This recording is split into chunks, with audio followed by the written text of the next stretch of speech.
प्रार्थना के 4 भाग है। जब हम भगवान को प्रार्थना करें उसके 4 भाग है। सबसे पहले हम जाके भगवान को माफ़ी मांगे, ठाकुर जी मुझे माफ़ कर दीजिए, मैं आपको भूल गया, आपको भूल के मैं यहाँ संसार में घूम रहा हूँ। 1 जन्म नहीं, 2 जन्म नहीं, इतने जन्मों से इतनी सारी योनियों में मैं घूमता जा रहा हूँ।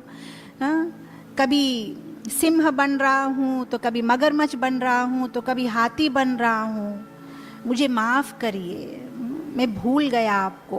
पहले तो भगवान से माफ़ी मांगो और फिर अपने आप की निंदा करो, मैं इतना पापी हूँ, इतनी बार आप मुझे स्मरण कराते हैं अलग अलग रूप में, आपके भक्तों के द्वारा, आपकी पुस्तकों के द्वारा आप इतनी बार मुझे याद कराते हैं, फिर भी मैं आपसे दूर जाता हूँ, मैं एक पापी हूँ। अपने आप की निंदा, भगवान से माफ़ी और भगवान की गुणगान करना।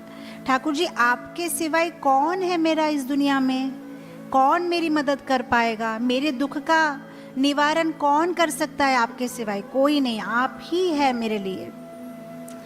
और ये सब हो जाने के बाद चौथा प्रोसेस है जहाँ पे आप भगवान को बोलेंगे अब मुझे ये चाहिए। क्या चाहिए? मुझे आप अपने पास ले जाइए, मुझे भगवत धाम आना है, मैं बहुत सारी बार बहुत जन्म जन्म तक घूमता रहा, अब मैं आपके पास आना चाहता हूँ। प्रॉब्लम यह है कि भक्त लोगों को प्रार्थना करने में बहुत आलस आता है। यांत्रिक भाव से 16 माला कर लेते हैं, आरती में भी आ जाते हैं, लेकिन ये जो डीप प्रार्थना है उसमें हमें बहुत आलस आता है। हम मन से प्रार्थना नहीं करते। प्रार्थना करना मतलब याचना करना। याचना समझते हैं? बेगिंग। हमारी प्रार्थना होनी चाहिए टू बेग फ्रॉम कृष्णा। हमारी प्रार्थना में वो डेप्थ नहीं है, हम याचना नहीं कर रहे,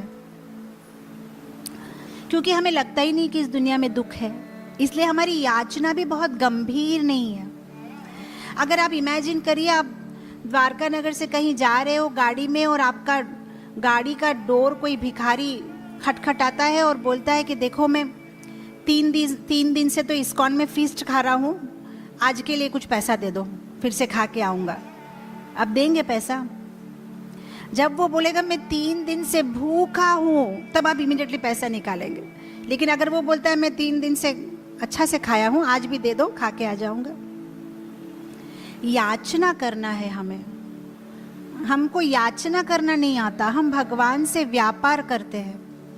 जब भगवान के सामने हम खड़े रहते हैं, हम व्यापारी बन जाते हैं, हम उनसे व्यापार करते हैं। ऐसे तो मेरे पास सब कुछ है, एक ही प्रॉब्लम है, इसको सॉर्ट आउट कर दो, एक नारियल लाके फोड़ दूंगा। जैसे कि वो जो है वहाँ खड़े हैं, उनकी बिल्कुल बुद्धि ही नहीं है। आपके बेचारे एक नारियल के लिए सब कुछ कर देंगे, क्योंकि आप एक नारियल देंगे। वैकुंठ में नारियल की कमी है। हम व्यापारी बन जाते हैं। हमें व्यापारी नहीं बनना है, भगवान का प्रेमी बनना है। जब हम प्रेम से याचना करते हैं, मेरा कोई नहीं है, मेरा इस दुनिया में आपके सिवाय कोई नहीं है, भगवान आपको नहीं बताऊंगा तो किसको बताऊंगा। हमें याचना करनी है। जब हम श्री श्री गौर निताई का दर्शन करें, तब हमें बोलना चाहिए, गौर निताई आपके संकीर्तन मिशन में मुझे भी एक पात्र दीजिए, मैं कुछ करना चाहता हूँ। जब हम देखें नरसिंहदेव को, हमें प्रार्थना करनी चाहिए, नरसिंहदेव हमें हमारी रक्षा करिए, हमारी भक्ति की रक्षा करिए, कि हम भक्ति में आगे बढ़े। हम जब दामोदर को देखें, हमें प्रार्थना करनी चाहिए, मुझे आपकी सेवा में नियुक्त करिए। जब हम राधा रानी को देखें, हमें प्रार्थना करनी चाहिए, राधा रानी मेरा रिकमेंडेशन दीजिए कृष्ण को।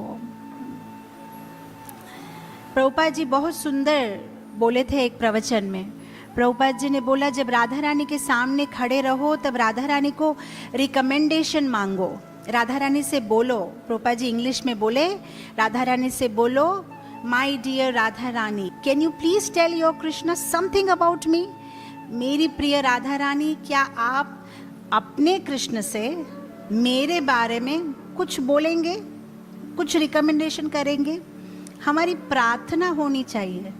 राधा रानी से प्रार्थना करो, कृष्ण से प्रार्थना करो, गौरनिताई से प्रार्थना करो, जगन्नाथ से याचना करो। यहाँ भक्ति विनोद ठाकुर कितना सुंदर बता रहे कि मेरा इस दुनिया में आपके सिवाय कौन है। You are my best friend, आप मेरे ओनली दोस्त हो। इसीलिए मेरी दुख भरी जो कहानी है मैं आपको बता रहा हूँ। भूली या तुम्हारे संसारे आसी।